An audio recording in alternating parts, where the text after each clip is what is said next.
Mesdames, Messieurs, bonsoir et bienvenue à tous à la une de ce journal. Ouverture de la session de plein droit au Sénat. Le SIF donne le ton. Les sénateurs du Parti de la Balance ont contesté la légitimité du doyen d'âge, le Fond Victor Moukété. Ils lui ont demandé de choisir entre Kamtel ou alors la Chambre haute du Parlement. Ambiance de rentrée au Sénat est à suivre en ouverture de ce journal. Et puis en sport, la ville de Bafoussam accuse un sérieux retard dans les préparatifs de la CAN 2019 au Cameroun. Tous les chantiers initiés évoluent à pas de torture. Et le gouverneur de la région de l'Ouest Cameroun, descendu sur les lieux, a mis en garde les entrepreneurs. Voilà pour le sommaire.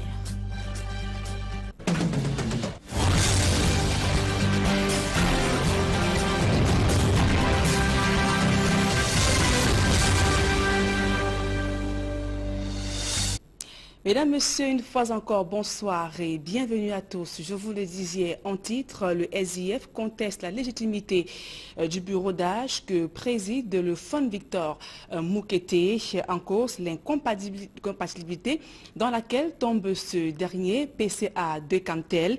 Mais la Chambre s'est appuyée sur le fait que la vérification des cumuls de fonctions n'a pas encore démarré pour débouter le sénateur SIF. La précision dans ce reportage d'Élisée Borba et de Marcelin Gansop. Section 122 sub 2. The position of the senator shall be incompatible with the duties of the member of government. À peine le doyen d'âge a-t-il terminé la lecture des noms des 100 sénateurs que Gamsé Henri Kemende est monté au créneau. Dans une motion d'ordre que personne n'attendait visiblement, le sénateur SDF du Nord-Ouest a contesté la légitimité du doyen d'âge à conduire les travaux de cette session de plein droit, puisant ses arguments dans le règlement intérieur du Sénat qui interdit le cumul de fonctions. Or, le chief Victor Moukété est PCA de Kamtel. Le code électoral est clair. Le standing orders du Sénat est clair sur ça. Quelqu'un qui est dans une situation d'incompatibilité ne peut pas être sénateur. Donc je ne vois pas comment une telle personne peut commencer à être président, même si c'est le bureau intérimaire. Il ne peut pas commencer à y être sans qu'il soit qualifié comme un sénateur.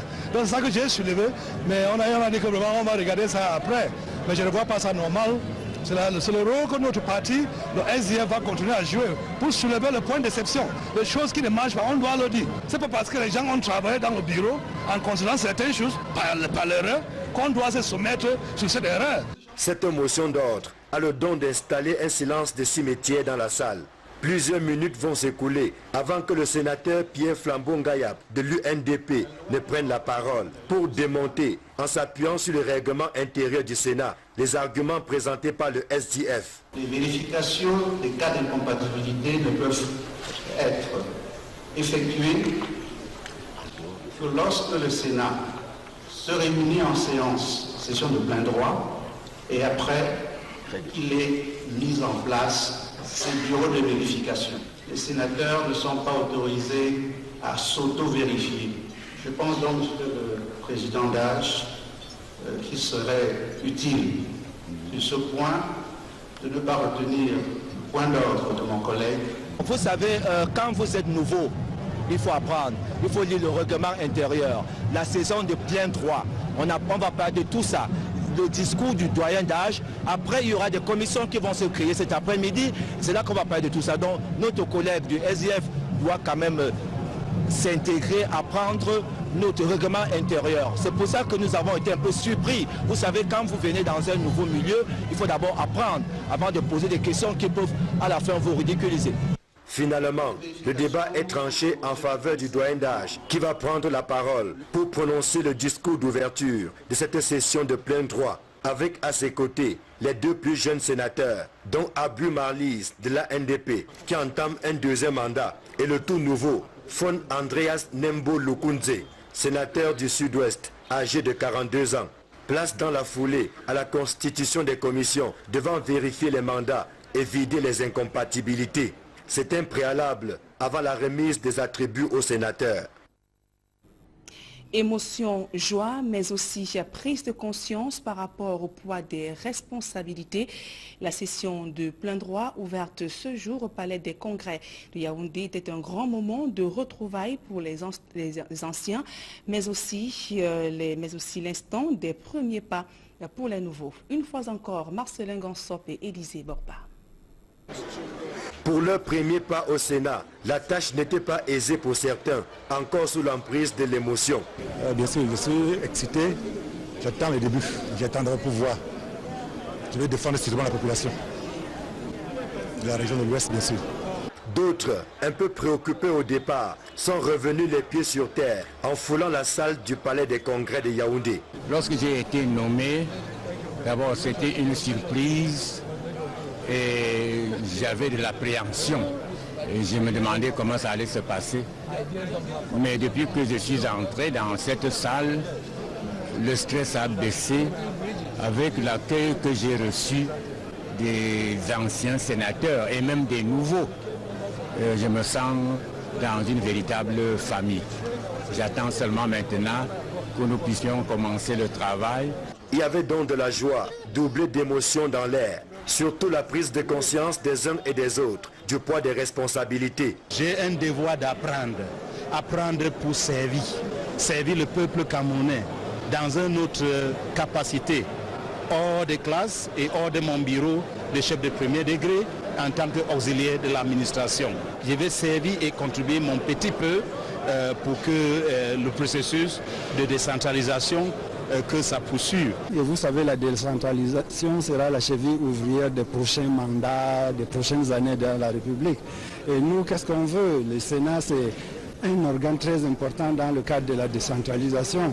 J'espère qu'après nous, les régions seront mises en place et le Cameroun sera réellement un État décentralisé comme le veut la Constitution camerounaise. Les nouveaux sénateurs peuvent toujours compter sur les plus anciens, mieux parés et heureux d'avoir bénéficié d'un deuxième mandat. Surtout, nous devons faire en sorte que le Sénat soit aujourd'hui un Sénat plus fort. Parce qu'aujourd'hui, nous n'apprenons plus. On a passé une première mandature à prendre aujourd'hui. Nous devons être très offensifs pour accompagner nos régions. L'enjeu de la session de plein droit est de taille, au regard des attentes des populations, au moment où commence cette deuxième législature. Parce qu'au départ, le Sénat n'existait pas. Pour une première expérience de 5 ans, nous pouvons quand même tirer chapeau à cette Chambre. Nous voulons les sénateurs jeunes, puisque chaque génération a son histoire et son passé. Qu'on ramène le Sénat à 39 ans au lieu de 40 ans. Ça permet à certaines, comme moi, de postuler à ce poste de sénateur. Les prochains jours nous édifierons sur le ton que les sénateurs entendent donner aux travaux du mandat débutant. Et quelle lecture peut-on faire de la coloration des formations pour des colorations politiques du Sénat? De nombreux éléments portent à croire que le SIF s'apprête à vivre 5 années d'isolement parlementaire, car les formations politiques invitées par Paul Biya au Sénat seraient une sorte de majorité présidentielle. Un regard croisé sur les forces politiques en présence au Sénat dans ce reportage d'Élisée Borba et de Guy Zogo. Ils sont 7 partis politiques à constituer l'ossature du Sénat QV 2018 au Cameroun. Le RDPC, le SDF, l'UNDP, l'UPC, le MDR, le FSNC et l'ANDP. Majoritaire au sein de la Chambre haute du Parlement, le RDPC peut également compter sur le soutien acquis de ses alliés de gouvernement que sont l'UNDP, l'ANDP et le FSNC. Dans les rangs des sénateurs, autant du parti au pouvoir que des alliés, la mission est prête à être remplie avec dévouement. Nous attendons de pouvoir donner satisfaction non seulement à nos collègues, mais à l'ensemble de la communauté camerounaise, notamment l'ensemble de nos électeurs, en commençant par, évidemment, le Père de la Nation, qui nous a donné l'occasion d'accéder à cette assemblée. C'est une retrouvaille, parce que j'étais quand même un ancien de Parlement de l'Assemblée nationale. Aujourd'hui, je fais le retour au Sénat, donc je ne suis pas un très nouveau. Il y a l'émotion, Parce que après la joie, il y a aussi la peur. Parce qu'une fois que vous voyez tout ce que les gens attendaient de vous, vous allez vous poser la question, est-ce que vous pouvez arriver?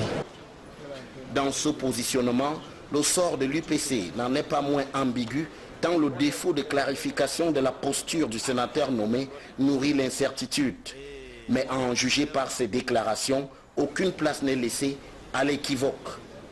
Je suis vraiment très fier d'être là comme un nouveau sénateur dans le deuxième vague de sénateurs. Je remercie très sincèrement le sage-père, le président de la République, président Paul Biya, et le cadre de l'UPC pour tout ce bonheur qui m'avait confié sur mon modeste personne.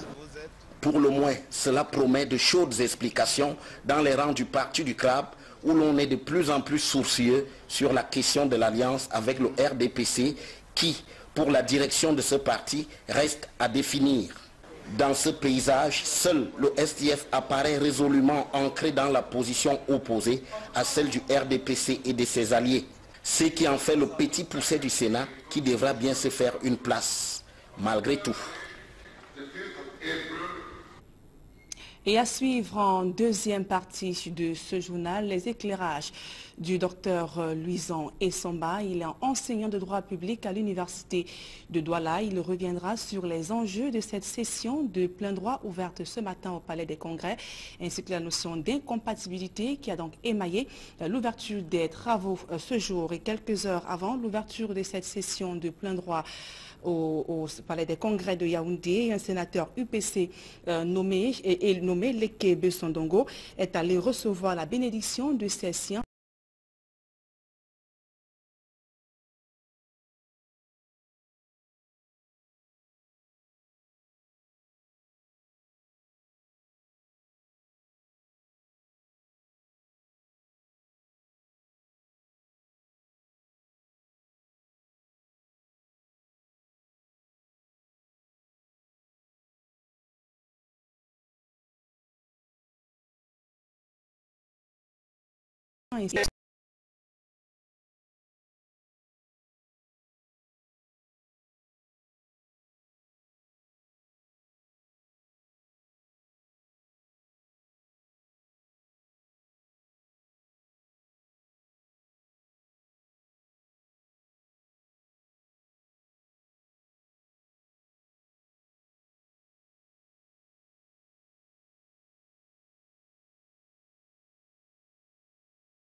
Également des engagements devant sa mémoire pour mener notre combat. Mais également de baigner le nouveau sénateur dans le fleuve de la détermination, la même que possédaient leurs héros. Et voilà pourquoi le sénateur a trouvé nécessaire de descendre en ces lieux, recevoir la bénédiction des camarades qui sont ici à la base, qui gardent cette tombe, afin que lui également puisse avoir de la détermination, comme l'a fait notre pionnier historique Ruben Oumiobe. Le secrétaire général Robert Bapolipote profitera de cette occasion pour saluer l'alliance tissée avec le RDPC par Frédéric Cordoc, de regretter mémoire, une alliance grâce à laquelle le parti continue d'exister sous tous les plans. Nous pouvons dire qu'une porte vient d'être ouverte et nous voyons aujourd'hui que la voie tracée par Augustin Frédéric Cordoc est une voie qui porte ses fruits. Nous sommes dans les mairies, nous sommes à l'Assemblée nationale, nous sommes désormais au Sénat et de manière historique, ça veut dire que le parti est debout. Après la séance de brainstorming et de bénédiction, ils déposeront une gerbe de fleurs sur la tombe de Ruben Oumiobe, signe de reconnaissance, mais surtout d'un profond respect. Et dans le reste de l'actualité, de nouvelles peines pour les détenus de la crise anglophone. 6 d'entre eux ont été condamnés ce jour à des peines d'emprisonnement comprises entre 11 et 13 ans.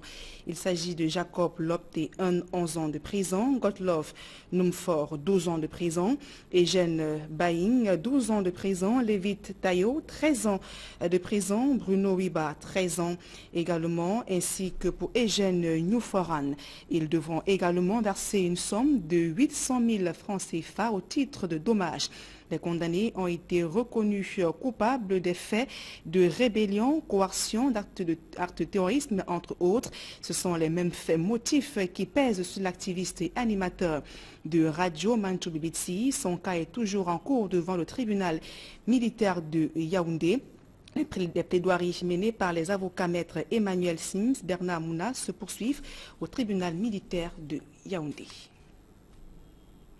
La menace que représentent les réseaux sociaux sur la sécurité de l'État était au cœur d'un colloque interne de l'École supérieure internationale de guerre. Les travaux se sont ouverts ce jour à Yaoundé. Le compte rendu de Guizou.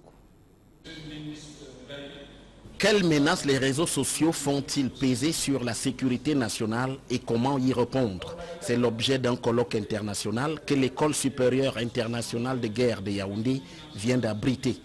C'est pour permettre à l'opinion nationale et internationale de toucher du doigt les menaces, les dangers que les réseaux sociaux font peser sur la défense nationale. Le thème de ces assises, défense nationale, réseaux sociaux et défis sécuritaires, a été examiné sous toutes ses coutures. Pour la mise en bouche, la leçon inaugurale était présentée par Denis Ngaye, directeur des infrastructures et des réseaux d'accès aux technologies de l'information et de la communication au ministère des Postes et Télécommunications, lequel, s'il a reconnu l'utilité des technologies de l'information et de la communication, n'en a pas moins pointé leur dangerosité pour la sécurité nationale lorsqu'ils sont utilisés à des fins négatives. Sur ce terrain du questionnement de l'impact des réseaux sociaux sur la sécurité nationale, le professeur Laurent-Charles Boyo-Moissala insiste sur le caractère dual des réseaux sociaux. Il y a effectivement un problème que les réseaux sociaux posent. Mais en même temps, il faut savoir que ce sont des outils. Et tous les outils ont cette particularité dualistique qui fait qu'ils peuvent être d'un grand secours pour la vie sociale, mais ils peuvent être également des dangers. Mieux, il suggère que les réseaux sociaux soient partie intégrante de la réponse aux défis sécuritaires. Les questions sécuritaires, certes, sont extrêmement importantes. Il faut les penser, mais il faut les penser également à l'envers, en termes de contribution à la sécurité. Mais puisque les mêmes armées utilisent ces mêmes outils, n'est-ce pas, pour renforcer leur système de défense. Des réflexions nourries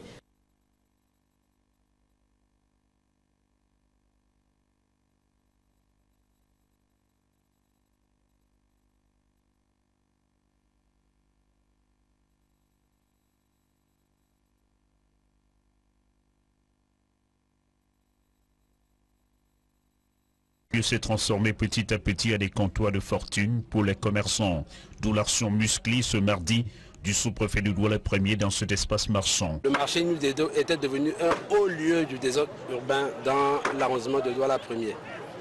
Et c'est pour cette raison que monsieur le préfet m'a instruit de descendre pour me remettre un peu de l'ordre dans cet espace marchand.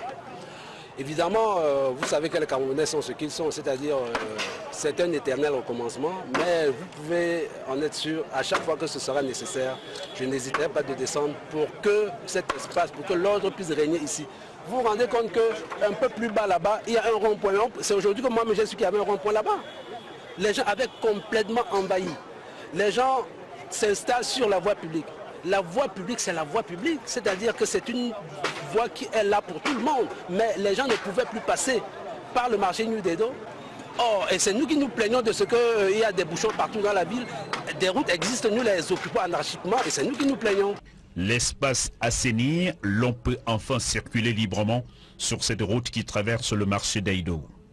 opération a suscité quelques grincements de dents. La demande étant plus grande que l'offre, ces commerçants disent également fuir les inondations dont ils sont victimes à l'intérieur du marché après chaque pluie. C'est bien beau d'entrer dans le marché, mais l'espace du marché est d'abord petit par rapport à la population qui est là présentement. Il y a des comptoirs vides dans le marché. Quand il entre au marché, on lui montre, voilà le côté là c'est vide, mais tu entres là pour poser quelque chose. Juste toi qui se balade pour te reposer. Pour te reposer pour quelques secondes. Tu vas entendre que enlève ça, qui t'a demandé de mettre ça là-bas. On nous demande d'entrer dans le marché. L'espace du marché est d'abord petit par rapport à la population. Une petite pluie qui tombe, tout le marché inondé. Nous ne savons pas où on nous chasse d'aller. Il n'y a pas de travail, il n'y a pas d'emploi au Cameroun. Je suis une jeune famille que je nourris. Quand me chasse à rouge, je ne sais pas où m'envoie. Ceux des commerçants restés à l'intérieur du marché saluent l'action du chef de terre et espèrent que la thérapie prescrite par ce dernier ne sera pas un coup d'épée dans l'eau. Innocent Abégaï Leclerc Sakem qui revenait donc sur le désordre urbain qui fait de la résistance au marché New Dedo. Ce jour à Douala, plusieurs commerces ont d'ailleurs été détruits au cours d'une opération coup de poing. Il faut signaler que ce désordre urbain peut être l'une des causes peut justement être le sous-emploi des jeunes. Le taux de chômage d'ailleurs est en nette progression au Cameroun. Il se situe à 6,5% selon des experts, des chiffres qui font froid au dos, alors que le camp s'apprête à célébrer la fête du travail. Ceci d'abord résonne comme une alerte. Plus de précisions dans ce reportage de Georges Mitterrandam et d'Auréole Toumi.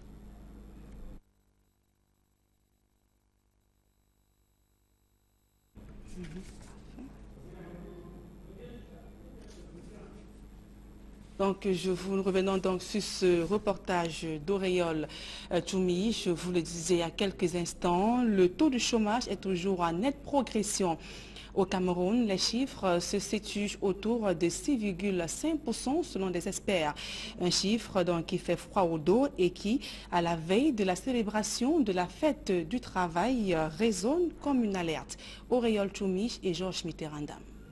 La problématique de l'emploi reste très préoccupante au Cameroun. Les jeunes ont davantage une propension à se tourner vers des activités peu structurées.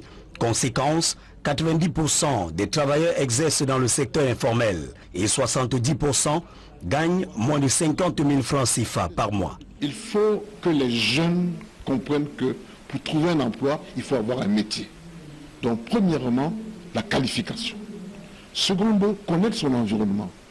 3, se préparer à attaquer le marché de l'emploi. Avoir un bon CV, savoir faire d'entretien d'embauche, avoir des éléments de plus pour pouvoir être parmi les meilleurs qui peuvent être recrutés. L'urgence serait de mettre sur pied une nouvelle politique de l'emploi selon cet expert. Je vois des jeunes qui vraiment en veulent, ils veulent travailler. Le problème, c'est notre économie qui ne crée pas suffisamment d'emplois. Pour résoudre le problème d'emploi, il y a 3 axes. L'axe numéro 1, c'est ce qu'on appelle les emplois de masse, les grands travaux. Ça permet d'insérer des jeunes qui ont le niveau CP, Q-2, Q-1, qu'on appelle les déperdus du système scolaire. Lorsqu'il y a des grands travaux, ces jeunes-là travaillent. Deuxième axe, c'est la création d'entreprises. Plus on crée des entreprises, plus on crée des emplois. Mais vous êtes à Douala.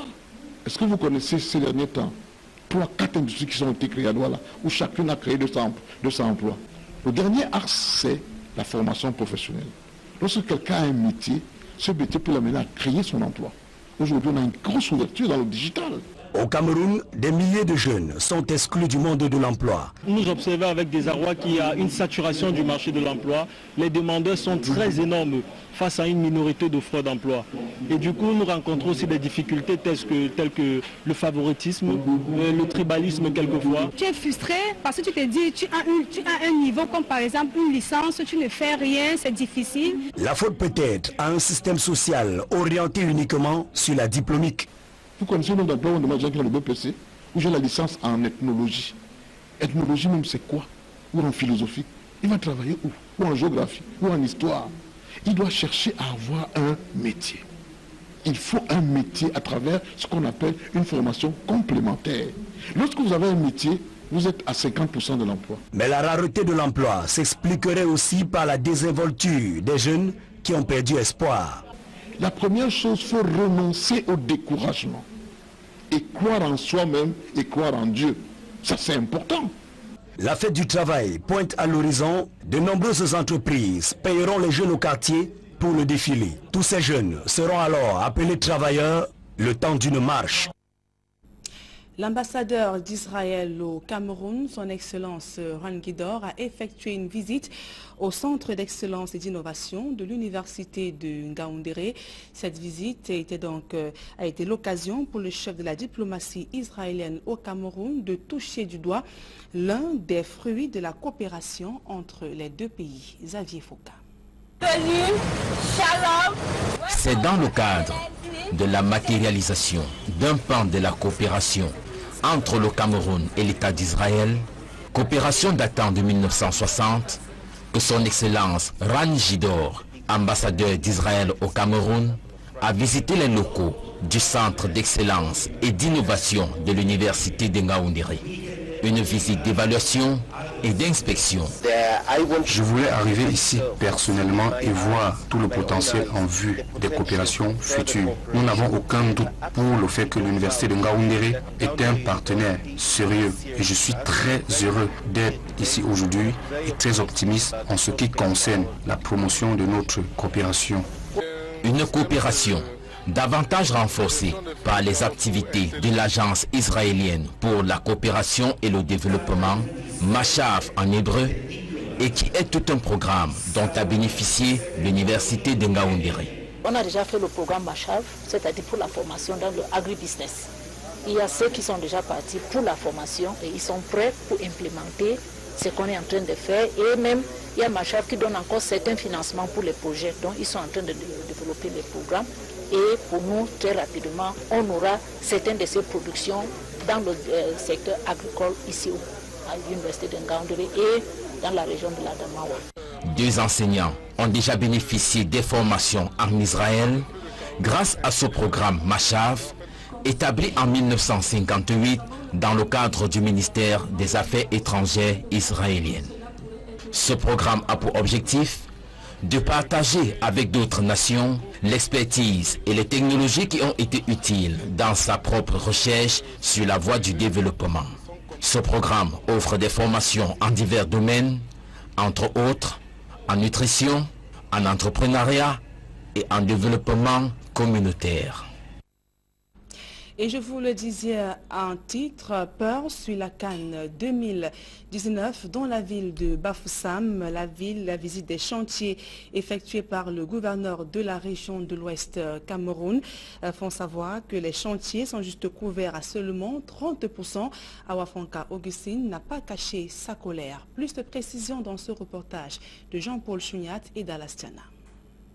Au sujet des différents chantiers de la Cannes qui piétinent à Bafoussam, le président régional ouest du COCAN 2019 est très fâché pour la lente exécution des travaux. Et c'est l'arrivée des pluies qui l'inquiète. Pour certains depuis janvier qui ont gagné le marché, ils vont tourner pendant les pluies qui sont déjà à la porte.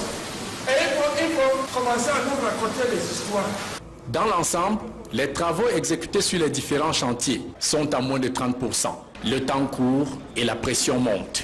Il faut que, avant l'arrivée des experts de la CAF, qu'on trouve que les travaux ont avancé sur le terrain. Je dis aux différentes entreprises de faire très attention. Ça, ce n'est pas l'amusement. Appelé à la barre pour justifier une exécution des travaux à pas de tortue, chaque prestataire se défend comme il peut.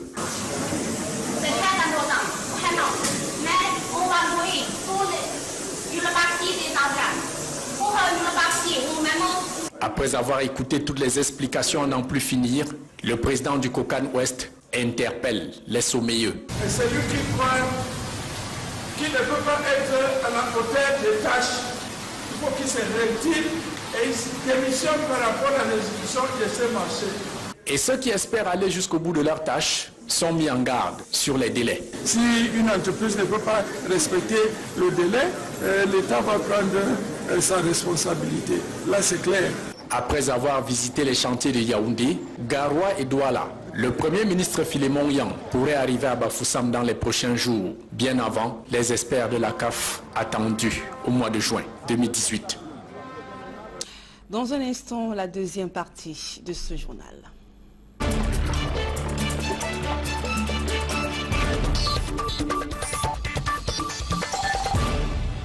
Et sur ce plateau, je reçois le docteur Louison Essamba. Bonsoir. Bonsoir madame, bonsoir Nadine. Alors, je rappelle que vous êtes enseignant de droit public à l'université de Douala. La session de plein droit s'est donc ouverte ce matin au Palais des Congrès de Yaoundé. Quels sont les enjeux de cette session? Il faut pouvoir indiquer que les assemblées politiques délibérantes ont trois types de sessions. Oui. Une session ordinaire, une session extraordinaire et une session de plein droit. Et le cas en espèce est véritablement une session de plein droit, justement parce que c'est une session au cours de laquelle, se lance en début de chaque législature le constat de la validation des mandats parlementaires, enfin des sénateurs, c'est-à-dire que tous ceux qui venaient de bénéficier soit d'une mansuétude à la faveur d'un décret présidentiel, soit alors les 70 qui sont élus par les conseillers municipaux. Il faut préciser que cette session se tient dans un contexte d'enlisement de la crise anglophone dans les régions du nord-ouest et du sud-ouest Cameroun. Est-ce qu'on pourra s'attendre à des décisions fortes des sénateurs en vue d'une sortie de crise? Madame, la question que vous posez me renvoie en tout droit sur justement les missions qui sont assignées au Sénat. Vous savez, le Sénat a deux missions fondamentales. La première mission, justement, consiste à la représentation des collectivités territoriales décentralisées et les grandes catégories socio-culturelles et traditionnelles. C'est la raison pour laquelle on retrouve plein de chefs traditionnels au sein de l'institution sénatoriale. Et l'autre mission qui est fondamentale, c'est simplement que c'est le président du Sénat qui assure la suppléance. C'est vrai que l'expression qui est posée par la loi, c'est l'intérim, mais ce n'est pas la meilleure expression qui s'y est. La meilleure expression, c'est simplement que le président du Sénat assure la suppléance. Parce que, tout simplement, dans la suppléance, il ne peut pas se porter candidat, il ne peut pas modifier le gouvernement, et il est contraint à un certain nombre de choses qu'il ne peut pas faire. D'où donc ces deux missions fondamentales qui sont assignées à l'institution sénatoriale. Mais ce qu'il faut pouvoir invoquer, c'est que au niveau des assemblées parlementaires, on a tout simplement l'impression, et même c'est ce qui se dévoile des tests, que dans les rapports entre le Sénat et l'Assemblée nationale, on s'est souvent rendu compte que c'est le Sénat qui a le dernier mot en matière législative.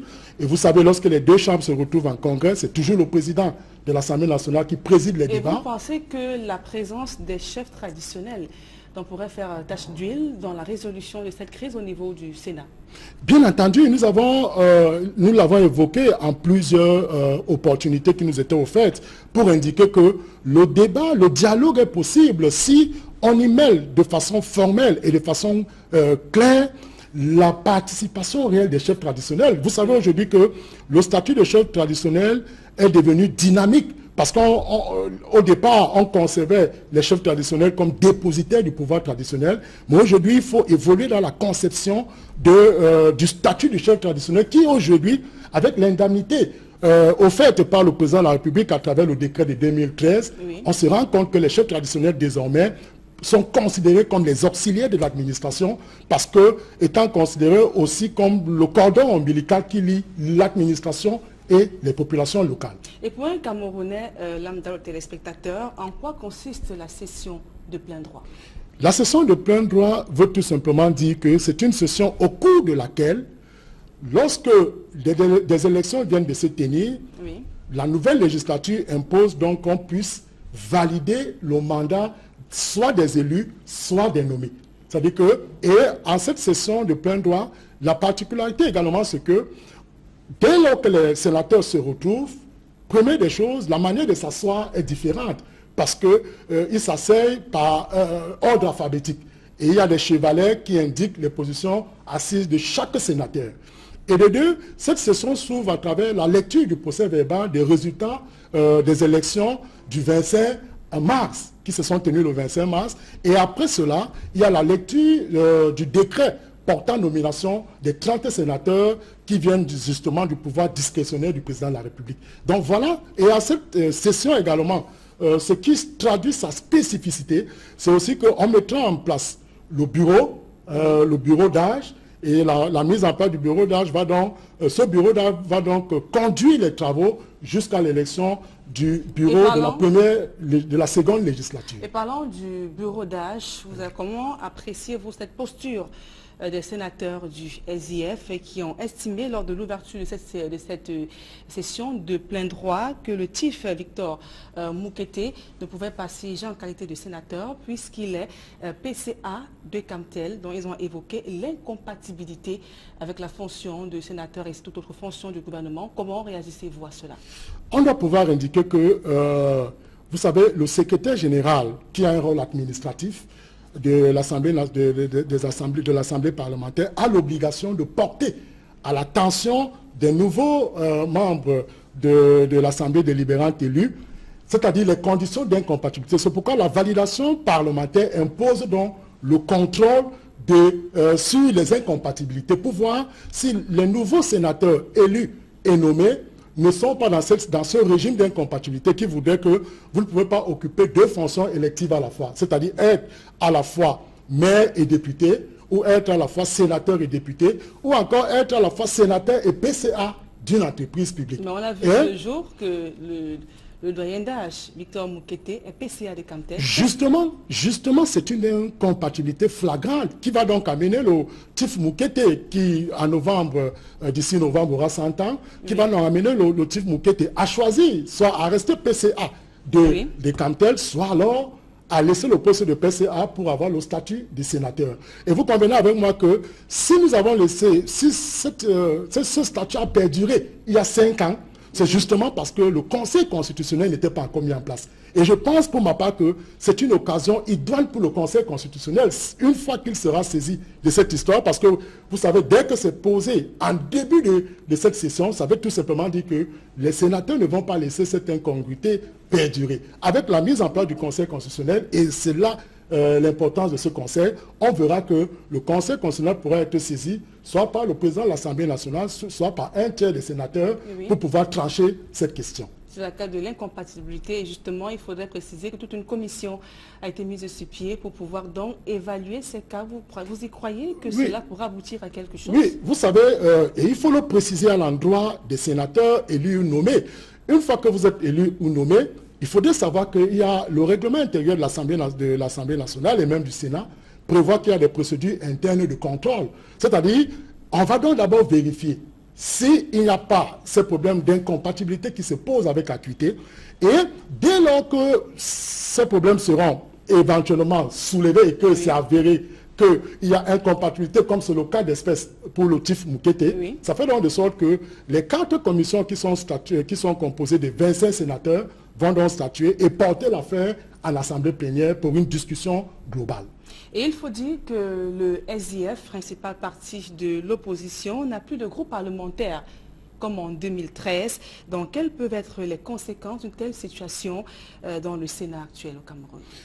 Vous savez, ça traduit d'abord, première chose, la majorité écrasante du RDPC dans la configuration de l'institution sénatoriale, c'est-à-dire le RDPC qui s'est taillé de manière normale 87 sénateurs, et sans compter avec le jeu des alliances, l'UNDP, le FNC et bien d'autres partis. Vous convenez avec moi que ce sera à 95% justement les membres venant du RDPC. Alors ce que nous devons faire comme lecture par rapport à cela, c'est que vous rappelez que à la session de l'adoption du budget du Cameroun, le groupe parlementaire du SIF avait créé presque un imbroglio au sein de l'Assemblée nationale, au sein du Parlement camerounais. Ça fait de sorte que le RDPC avait donc regretté le jeu des alliances qui avait été fait au départ en cédant un certain nombre de sièges au SIF pour que ce parti ait justement un groupe parlementaire. Le RDPC n'a plus voulu rentrer dans ce jeu qui a été contre-productif pour sa politique et a accepté, et s'est jeté au jeu en refusant donc, disons, en allant sur le terrain de la conquête des voix, et finalement le SIF est revenu à une portion congrue de 7 sénateurs, ce qui fait de sorte qu'ils n'auront pas justement la possibilité de constituer un groupe parlementaire. Et cette domination numérique du RDPC dans la composition du Sénat n'est pas un indicateur pour les prochaines échéances électorales, notamment les législatives et les municipales? Non, je ne peux pas lire cela comme cela. Vous savez, Tout à l'heure, je vous ai indiqué les deux fonctions fondamentales et phares qui sont assignées au Sénat. Ça fait de sorte que les enjeux véritablement politiques ne se jouent pas autour de l'institution sénatoriale. Oui. Tout simplement parce que, en fait, au-delà de considérer cette institution comme budgétivore, au-delà de la considérer également comme une institution qui vient tempérer la hardiesse des députés, en dehors de cela, je pense que tout le travail repose entre les mains de l'Assemblée nationale. Et c'est pourquoi vous allez voir, les véritables batailles vont se jouer aux élections législatives. Et peut-être une dernière question pour sortir de notre entretien. Les populations n'ont pas vraiment perçu le rôle des sénateurs lors de la première législature. Ça, il faut le dire. Donc, nous entamons ainsi une seconde. Avez-vous le sentiment que le peuple a une réelle est en face avec les sénateurs? L'action de l'institution sénatoriale à travers ses membres ne pouvait pas être perceptible. Vous savez, c'est une première législature de 5 ans. On espère que les âmes n'étaient pas encore tellement fourbies. Je pense qu'on pourra tirer la meilleure conclusion à cette seconde législature. C'est pourquoi tout à l'heure j'évoquais l'idée de ce que pendant qu'au Sénégal, par exemple, on a pensé à supprimer l'institution sénatoriale, au Cameroun, par contre, on l'a restauré. Et ça fait de sorte que le bicaméralisme du Parlement camerounais devient aujourd'hui inégalitaire, tout simplement parce que, comme je l'ai indiqué tout à l'heure de manière claire, que quand on a un duel entre le Sénat et l'Assemblée nationale, c'est toujours l'Assemblée nationale qui domine et qui a le dernier mot. Donc moi je pense pour ma part que l'institution sénatoriale mérite encore une deuxième chance d'évaluation pour cette seconde législature. Et à partir de là, vous avez vu, on a fait une sorte de diagnostic financier. On s'est rendu compte que 9 milliards de francs sont partis à l'institution sénatoriale.